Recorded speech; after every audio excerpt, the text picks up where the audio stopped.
Suatu saat Rasulullah itu ngendikan begini, nanti saya kata Nabi akan nyafaati kalian semua. Sahabat-sahabat tanya, ya Rasulullah dengan sekian miliar orang bagaimana kamu mengenali kita?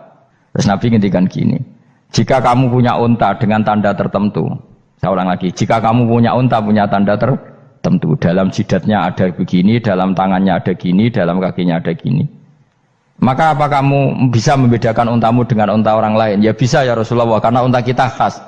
Misalnya kaki depannya ada putihnya, kaki belakangnya ada putihnya, dalam baduknya ada putihnya. Terus kata Nabi, inna ummati yud'auna yaumal qiyamati hurran muhajjalin min asaril wudu. Nanti umatku nanti wajahnya juga bersinar, tangan kakinya juga bersinar. Jadi asar itu saya pastikan secara riwayat itu akhirat, maksudnya tentang akhirat.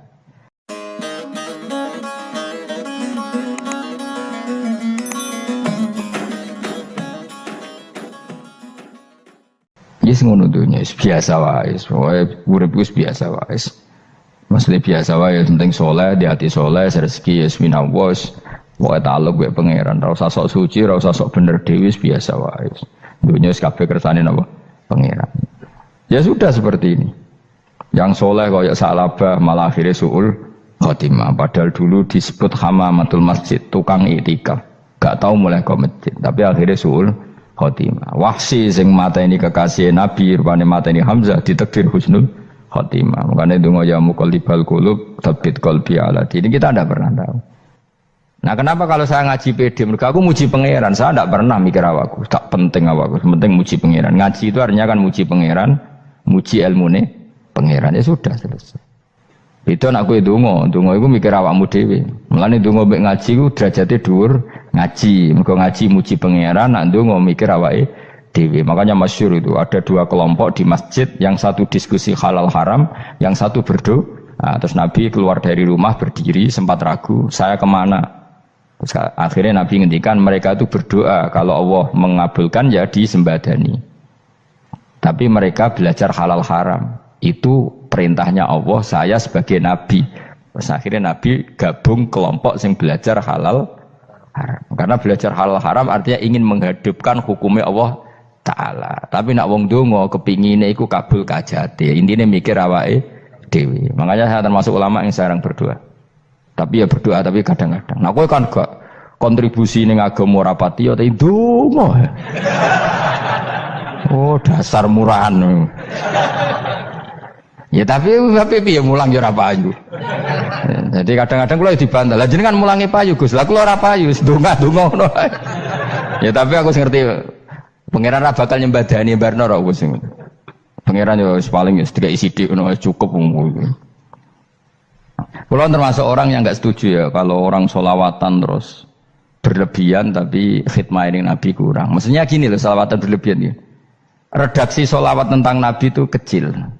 Bukan sholawat jumlahnya enggak, redaksi tentang Nabi itu kecil, sementara tentang keinginannya itu saya tidak suka. Saya suka sholawatan itu ya yang nyifati Nabi banyak, kemudian keinginannya kecil, itu bagus.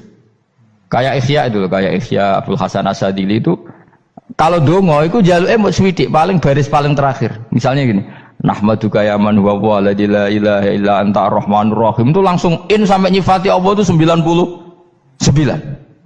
Buar ngono nganti berkuras-kuras. Lagi terakhir mau jaluk donga sithik. Nah kowe kan enggak muni muji Allah mau basa-basi tok. Alhamdulillahirabbil alamin wassalatu wassalamu ala Muhammadin. Mau nggo syarat tok. Baru Allahumma inna nas'aluka nganti telung larik. Telung halaman. Tapi pas muji pangeran alhamdulillahirabbil alamin wassalatu wassalamu ala Muhammadin. Bariku terus donga njaluk mapan tolak buala. Yo opo wae. Mana jare pangeran? Muji kekasihku suwidik dongane kecangkeman. Lah saya tuh gak suka jenis itu. Harusnya sholawatnya itu yang panjang. Maksudnya nyifati Nabi yang panjang. Baru mintanya sedikit. Itu bagus. Itu akhlak. Makanya saya diantara sholawat yang senang itu sholawatnya Habib Ali Al-Habsyi yang arang Simtudur. Kalau beliau baca sholawat itu sholatan yattasilu biha ruhul musolli alaihi bi. Fayam basitu fi qalbi sirru nuri ta'alluqi bi wa hubbi wa yuktabu biha bi inayatillahi ta'ala fi hisbi. Jadi dia baca sholawat itu, ya Allah berikan sholawat kepada kekasihmu Muhammad Dengan sholawat ini rohnya saya, musolli itu rohnya saya yang membaca sholawat bisa sambung dengan rohnya Rasulullah. Dan setelah sambung saya terhitung sebagai orang yang mencintai Rasulullah. Dan saya berharap dari cinta itu saya tertulis sebagai umatnya. Nah, aku kan enggak mau sholawat itu mau, saya termasuk orang yang enggak saya loh ya. Tapi ya tetap baik dibanding nganggo primbon ya satu sholawatan itu. Tapi boleh punya etika lah dengan Rasulullah itu. Kalau dongo nyifati Nabi yang banyak, ya baru keinginan. Kan banyak tuh sholawat yang seperti yang saya misalnya di kitabnya Sayyid Muhammad ada. Allahumma sholli ala sayyidina Muhammad nuri kalam alladzi. Wah nyifati Nabi itu sampai panjang lebar baru menceritakan hajatnya. Kalau kamu kan enggak nyifati Nabi basa-basi, mau sidik mana. Malah kadang orang misalnya ala Muhammad. Kok ala Muhammad muni Sayyidina aja disoal. Masalah terus baru kudungannya apa? Panjang. Saya termasuk yang enggak setuju karena itu menurut saya kurang etika. Makanya Rasulullah itu kalau berdoa kalau sudah nyifati Allah coba tak beri satu contoh saja doanya Nabi. Alhamdulillah hamdan yuwafi ni'amahu wa yukafi'u mazida ya rabbana lakal hamdu kama yanbaghi li jalali wajhika 'azimi sultanik. La nuksi sanaan alaika anta kama asnaita ala nafsik. Itu sudah berapa itu nyifatin itu belum doanya tuh. Nah kamu kan enggak Allahumma alhamdulillahirabbil alamin Allahumma ya Allah di hajati wes gremeng itu seramu tuh tenan jangan gak bakat wali. Nah cara kula iku sisen kula wis sering ngamini dongane wong ngono tapi ning atiku amin maksudnya amin barno mawon Gusti. Nanti aku amin tapi amin ku barno mawon Gusti. Wong ora jelas ngono betul. Jadi aku muni amin tapi amin barno maksudnya ya Allah barno amin ngono maksudnya. Jadi karena tadi setahu saya doanya para nabi, para wali itu memang seperti itu. Ya coba itulah doa tadi aja yang saya sebut itu berapa kalimatnya. Apa? Alhamdulillah hamdan yuwafi ni'amahu wa yukafi'u mazida ya rabbana lakal hamdu kama yanbaghi li jalali wajhika 'azimi sultanik la nuksi sanaan 'alaika anta kama asnaita ala. Enggak terhitung pujian saya kepada engkau sebanyak engkau memuji pada diri engkau sendiri. Allahumma inni a'udzu biridhoka min sakhatika fi mu'afatika min uqubatika wa bika minkal. Allahumma sholli bi haqqi jabarutika wa bi khawfika. Kan panjang sekali doanya wali-wali itu, tapi semuanya mensifati Allah. Bahkan banyak yang kemudian lupa enggak doa. Coba haji, doa haji itu coba. Labbaik Allahumma labbaik la syarika lak innal hamda wa ni'mata laka wal mulka la syarika lak. Wa ni'mat itu kan labbaik saya siap melaksanakan perintahmu ya Allah sa'dik. Engkau yang punya pujian, engkau la syarika lak. Itu malah enggak ada, jarang malah ada doanya. Itu kalimatnya talbiyah semua. Allahumma antal azil akram itu sudah seperti itu. Karena tadi al-mu'min yashghaluhu sana 'ala Allah min ayyakuna li nafsihi dzakiran. Mukmin sejati adalah sibuk memuja Allah sampai lupa jatah dirinya sendiri. Nah, kowe kan gak mujine Allah basa-basi, dongane tenan. Itu jadi makhluk aneh, itu jadi hubungan mbek pangeran itu wong aneh. Ya tapi jen ra bakat wali ngono iku dadine ngono iku. Ya tok ngono kok mari wali kakean malah gak elit. Jadi tapi saya mohon itu di sholawat itu usahakan jumlah paling enggak jumlah sholawatnya banyak, doanya sedikit. Paling enggak misalnya kamu tidak punya kalimat yang apa baik ya mau sholawat ping 100 itu gak ada salah biar guling-gilingan apa kita menyebut kekasihnya Allah lebih banyak ketimbang kita menyebut hajat kita sendiri ya gitulah. Paling tidak punya etika seperti itu ya. Kalau kamu nggak punya segot-segot sing keren, bacalah sholawat berapa 100 terus cerita awam Gusti utang kula kathah mungkin raja wis roh.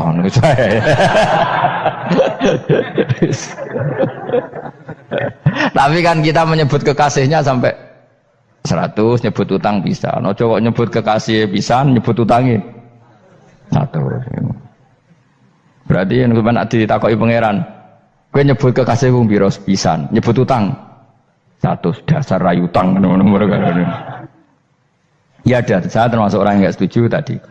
Jadi kalau redaksi sholawat cari yang mujinya Nabi lebih lebih banyak, karena itu nanti lebih diridhoi Allah Taala.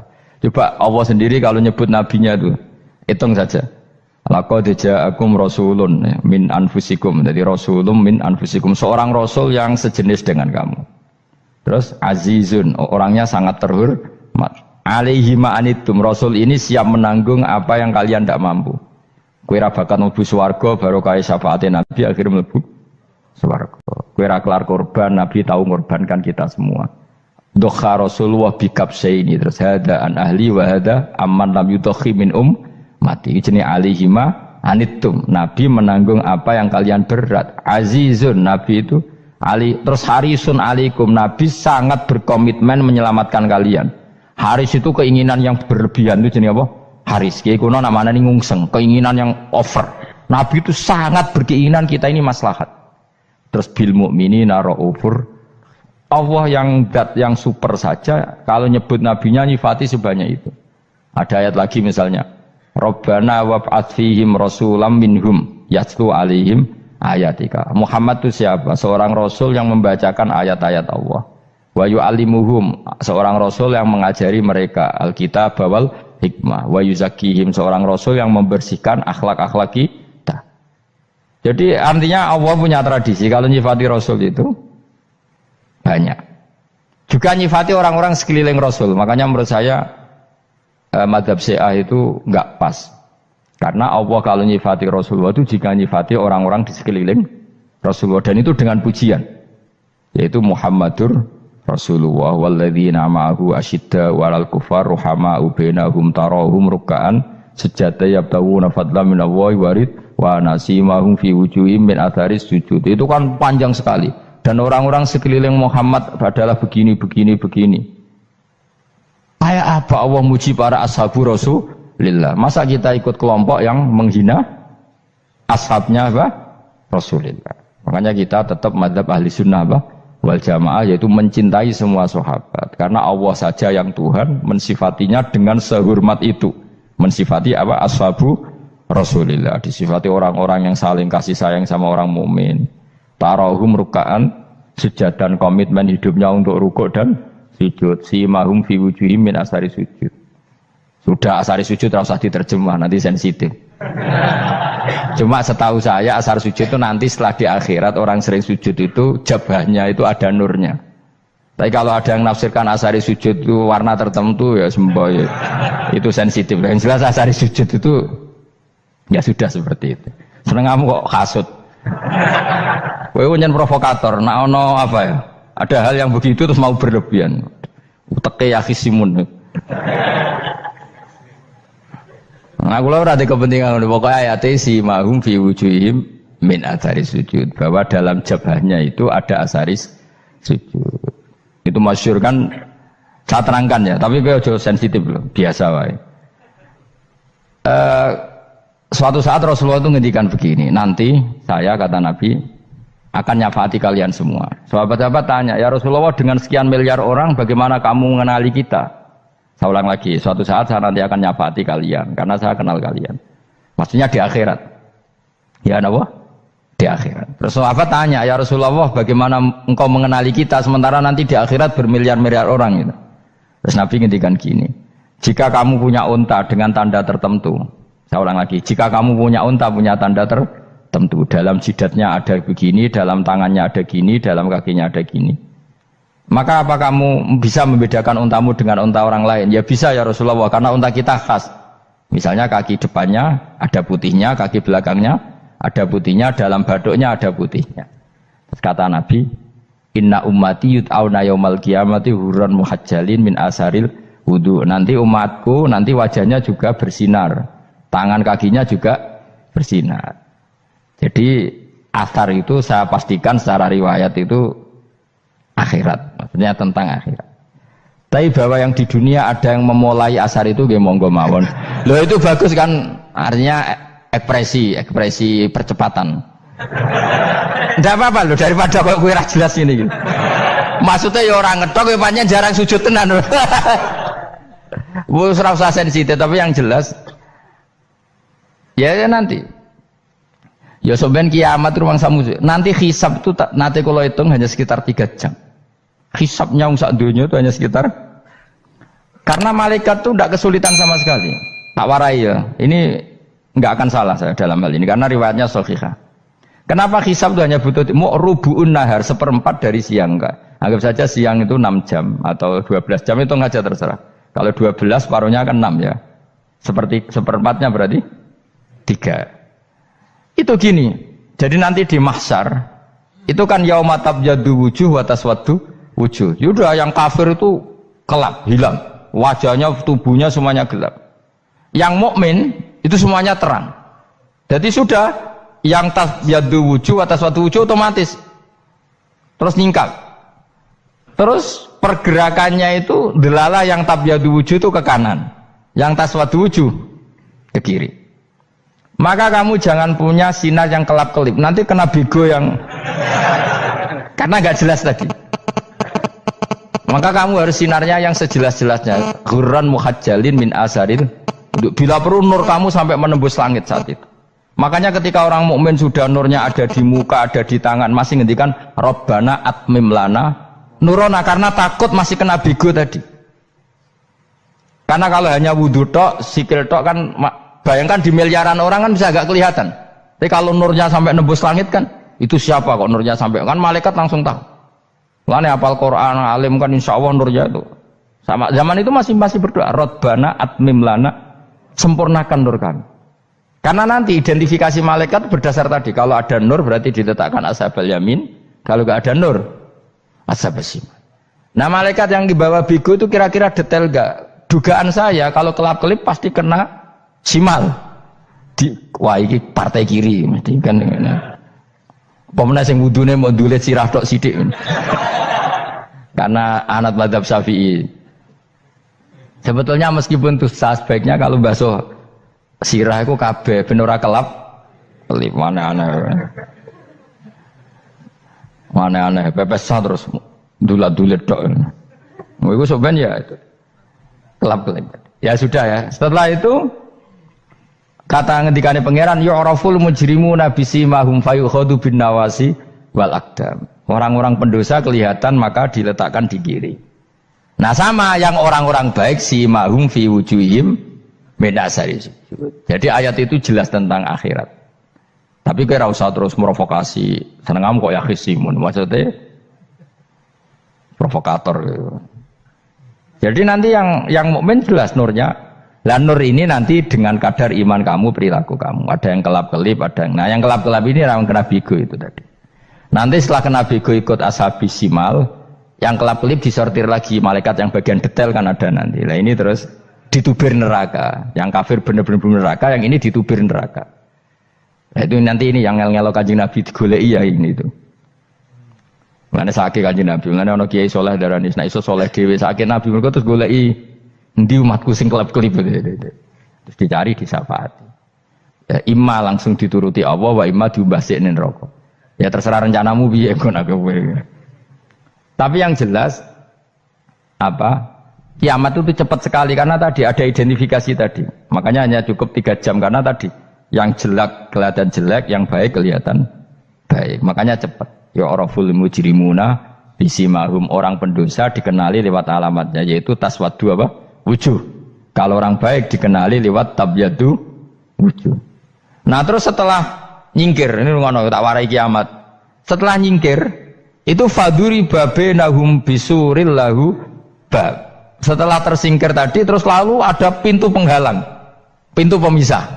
Nah pintu pemisah tadi yang sisi kanan langsung jadi surga, yang sisi kiri jadi neraka. Itu disebut faduri babenahum bisuril lahu bab batinu fi rahmatu wa dhahiruhu min qibalihil adzab. Yang pintu arah kanan otomatis wilayah surga, yang pintu kiri otomatis wilayah neraka. Nah problemnya ketika penutupan pintu itu dah yang kelap-kelip itu katut kemana ini yang makanya kamu jangan malok partai yang apa kelap-kelip yang nggak jelas itu koalisi kemana ya. Kalau partai besar kan iso nyalon presiden, partai kecil ini kan ikut mana ini kan sing sak ngisore 1%, 2% ini kan repot. Loh coba misalnya nur kamu 2%, berarti gelap kamu kan 98%. Kira-kira malaikat mengkategorikan kemana coba? Ayo jawab.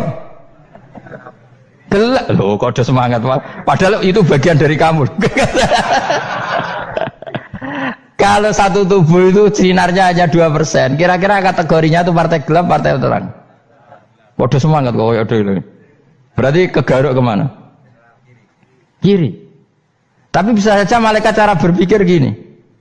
Tapi kok ada cahayanya ya? Padahal kata Allah, yang bercahaya ashabul yamin. Kan nggak ada bilang cahaya terang. Bisa saja malaikat alhamdulillah berpikir begitu.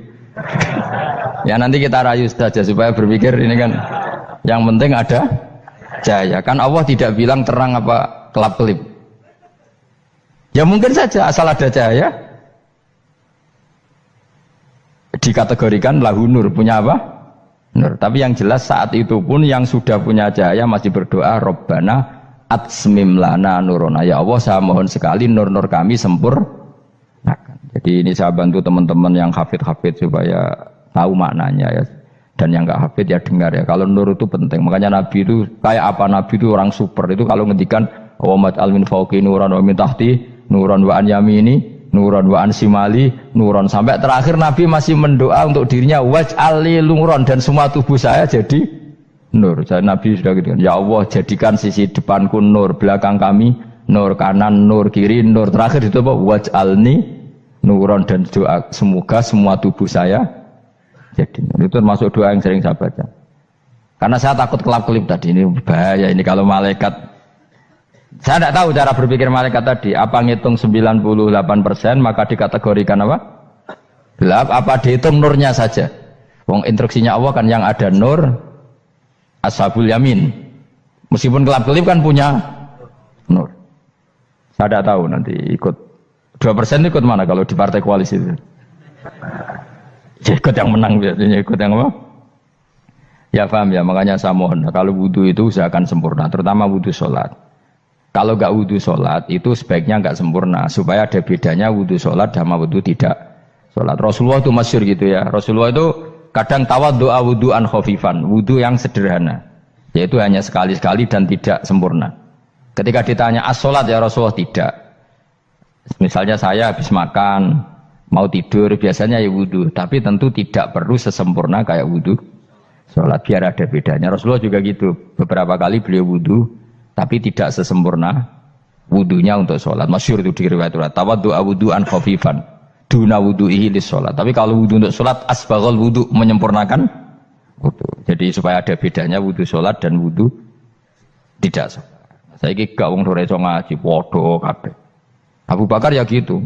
Ana wong poso sunat kok nyediakno buka dimarahin. Istrinya pernah nyediakan buka beliau untuk puasa sunat.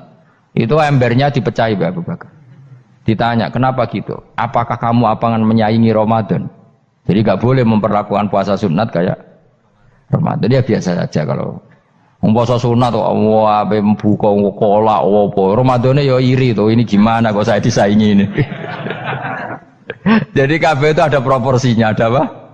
Makanya megang Quran ya wudu, megang wudu. Nah kabeh gitaran terus wudu, pengiran tersinggung piye kok menjegal gitar wudu. Jadi gak boleh kebaikan disaingi, itu juga gak boleh. Bapak gue sergap wudu sampai nyekel gitar. Untuk Quran tersinggung, wah semen ibu gak semen kan. Malaikat panitia kan ya tersinggung. Kabeh itu kan ada proporsinya apa? Ada proporsinya. Itu hebatnya Rasulullah. Jadi kalau beliau wudu, bahkan wudu itu wudu li sholat sama tidak sholat itu. Misalnya sholat sunat itu kamu mampu ngadeg boleh nggak duduk? Boleh. Kalau sholat fardu nggak boleh, biar ada bedanya. Fardu itu spesial, nggak boleh, harus berdiri. Kalau sunat pun harus berdiri. Fardu tersinggung, iya sunat kok nyaingi aku kan gitu kayak. Ya makanya sholat fardu wajib berdiri ya. Sholat sunat boleh duduk meskipun mampu loh ya. Nggak boleh sama. Sholat sunat pun harus berdiri. Berarti ada sunat menyaingi fardu. Ya jelas ya. Jadi aturan main itu harus jelas. Nggak boleh. Makanya Abu Bakar itu nggak mau kalau ada orang puasa sunat kemudian apa? Abdullah bin Mas'ud lebih parah. Dia itu tukang nyuwepeng orang yang selalu sholat duha. Makanya saya itu duha itu jarang, karena takut kena sweepingnya siapa? Abdullah bin Mas'ud. Itu ada orang khusyuk tiap hari duha, di sweeping sama dia. Apakah kamu menjadikan sholat ini jadi fardu? Kok mbok lakoni bedino? Awas nang mbok lakoni bedino. Daerah akhir duha dilakoni bedino. Perkara ini butuh duit. Itu kalau zaman Abdul Mahmud kena sweeping apa? Karena berarti menandingi fardu. Yes, ora usah anut ilmu ku bahaya itu di sensitif. Cuma ini kan ilmu tetap tak utarakan. Biar kamu tahu, enggak boleh fardu disaingi itu enggak. Coba kan banyak ketentuannya tadi. Contoh paling gampang itu apa? Kalau sholat fardu boleh, enggak boleh apa? Duduk. Sholat sunat boleh duduk. Sholat sunat boleh di kendaraan sesuai jalannya kendaraan. Nama tawajjahat bi rohilatu. Kalau sholat fardu, kalau kamu naik unta harus turun untuk memastikan di kiblat. Jadi banyak sholat sunat kamu dalam keadaan najis sudah tidak boleh dilakukan. Kalau sholat fardu, karena saking pentingnya fardu, meskipun dalam keadaan najis ya menemukan alat sesuci harus tetap sholat. Jenenge sholat dihormatil waktu, karena nggak boleh fardu ditinggalkan. Meskipun nanti harus iadah, karena nggak boleh mengalahkan fardu meskipun itu oleh najis. Jadi misalnya kamu pergi hanya bawa satu celana, kemudian di terminal atau apa kena najis, kena uyah sampean misalnya. Kamu harus tetap wudu dan sholat, karena nggak boleh fardu ditinggalkan. Meskipun nanti harus iadah, karena sholat kamu tidak sempurna. Dalam keadaan celana kamu najis, boleh nggak sholat sunat?